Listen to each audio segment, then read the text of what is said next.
1886, Manhattan, l'ornithologue Frank Chapman décompte les chapeaux à plumes qu'il croise pendant sa dernière balade. Et sur les 700 chapeaux qu'il a vus pendant sa promenade, il y en avait 543 qui avaient des plumes. C'est peut-être là qu'il s'est dit qu'il y avait un petit souci pour la faune américaine. La mode des chapeaux à plumes a fait fureur aux États-Unis à la fin du 19e siècle. Mais avant de parler des américaines, faut quand même comprendre d'où vient cette mode des chapeaux à plumes. Parce qu'à la base, cette mode, elle a été lancée par Louis XIV. Ouais, vous savez, le célèbre influenceur français. Et pour ces chapeaux, il faisait venir les plumes d'Afrique du Nord, de Madagascar ou encore de Turquie. Il portait un chapeau à plumes pour différentes cérémonies ou pour ses déplacements à l'extérieur.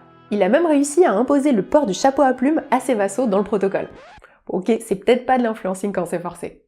Bref, mais ce chapeau à plumes, orné d'un plumet blanc, ça remplaçait tout simplement la couronne qu'il ne portait pas en tant que roi. En fait, il s'est juste approprié un symbole du pouvoir, mais qu'il a transformé en un truc de style quoi. En vrai, un chapeau c'est quand même plus pratique à transporter qu'une couronne, mais c'était quand même tout aussi considéré. Ensuite, sous Louis XVI, c'est Marie-Antoinette qui fait perdurer cette mode. À l'époque, on pouvait compter plus de 3744 façons de coiffer les cheveux, et aux coiffures, on ajoutait toujours des accessoires. Des parures de cheveux, qu'on appelait à l'époque des coiffures chapeaux. Et la plus populaire, c'est le pouf. Cette coiffure à la Marge Simpson qui a été imaginée par le coiffeur de la reine, Léonard Alexis Autier, avec Rose Bertin. Rose Bertin, c'est la modiste personnelle de Marie-Antoinette, qui était tellement populaire qu'on l'appelait la ministre de la mode. On s'arrachait ses créations. Mais on fera un épisode spécial sur elle parce qu'il y a vraiment trop de trucs à dire. Bref, mais du coup on peut se demander pourquoi toutes ces excentricités, pourquoi il y a des chapeaux comme ça, des coiffures aussi extravagantes. Parce que la reine en vrai elle fait ce qu'elle veut, mais pourquoi tout le monde suivait cette mode?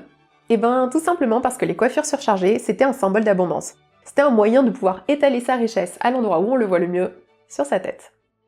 Mais cette mode ne disparaît pas avec la Révolution.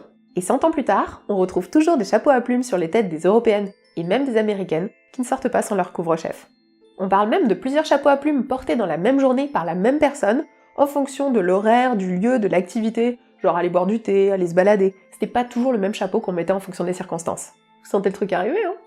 Et oui, cette mode elle a fait le bonheur des taxidermistes et des plumassiers qui fournissaient les modistes pour leur création. On utilise une ou plusieurs plumes d'oiseaux, ou même parfois un oiseau entier sur les chapeaux parce que plus c'est voyant, plus c'est chic, et plus c'est cher.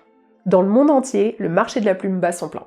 Un exemple qui revient très souvent dans des articles sur cette période, c'est celui d'un commerçant londonien, en 1892, qui passe une giga-commande de 6000 plumes d'oiseaux de paradis, de 40 000 plumes de colibris, et de 360 000 plumes d'autres oiseaux. Ou en 1902, une salle de vente aux enchères à Londres vend 4000 kilos de plumes de héron, qui proviennent de 190 000 spécimens spécialement tués pour ça. 190 000 hérons tués juste pour des plumes. Au total, c'est plus de 67 espèces d'oiseaux qui sont menacées, et la plupart vivent sur le sol américain. À ce moment-là, on commence à craindre des petites extinctions, mais c'est que le début. Ce qui fait craindre une extinction de ces espèces, c'est que la plupart des oiseaux sont chassés à une période où leurs plumes sont les plus belles, les plus étincelantes, les plus magnifiques, au moment de la reproduction. Bah ouais, ils ont besoin de draguer, tu vois, donc il faut que ce soit stylé. En plus, c'est pas une mais deux générations qui sont menacées, parce que les oiseaux sont tués donc ils se reproduisent pas, et du coup ils font pas de bébés. Par exemple, la tourte voyageuse, qu'on appelle aussi le pigeon migrateur ou la colombe voyageuse, elle est devenue l'un des oiseaux les plus populaires et le plus recherché pour pimper les chapeaux. Alors c'est vrai que l'oiseau est stylé et qu'il a de belles couleurs, mais en plus il est vachement chassé aussi pour sa viande. Et comme il vole en groupe, c'est assez facile de le tuer parce que en fait il suffit de tirer dans le tas et tu manques pas trop ta cible quoi. La tourte voyageuse, faut savoir qu'à l'époque c'était quand même un oiseau qui était très commun sur le sol américain. En 1871, on comptait 136 millions de pigeons migrateurs rien qu'au Wisconsin. Mais à force d'être chassés, et à cause en plus d'un virus qui s'est ajouté à ça, en 1914, la tourte voyageuse, elle disparaît. Pour le coup, personne ne pensait à une possible extinction de cette race, parce que clairement, il y en avait énormément sur le territoire.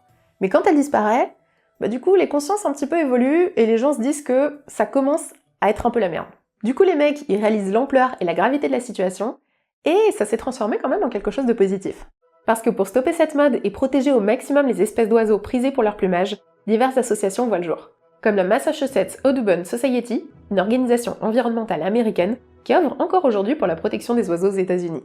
Au final, avec l'aide de ces associations, avec l'éveil des consciences, mais aussi avec le fait que les modes elles passent aussi vite qu'elles arrivent, la mode des chapeaux à plumes s'est passée et du coup, voilà pour cette histoire terrible. J'espère que cette première vidéo sur l'histoire de la mode vous a fait kiffer. Parce qu'on compte en faire pas mal, parce que c'est vraiment hyper passionnant. C'est intéressant en plus parce que les vêtements qu'on porte, ils sont jamais neutres. Il y a toujours une raison pour laquelle on porte un vêtement.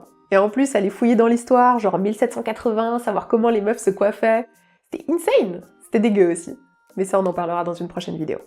Hey, si vous avez kiffé la vidéo, n'hésitez pas à liker la vidéo, poussez-la. Ouais, genre mettez un pouce bleu, que pousser... Je vois pas comment on peut pousser une vidéo. Bref, bisous.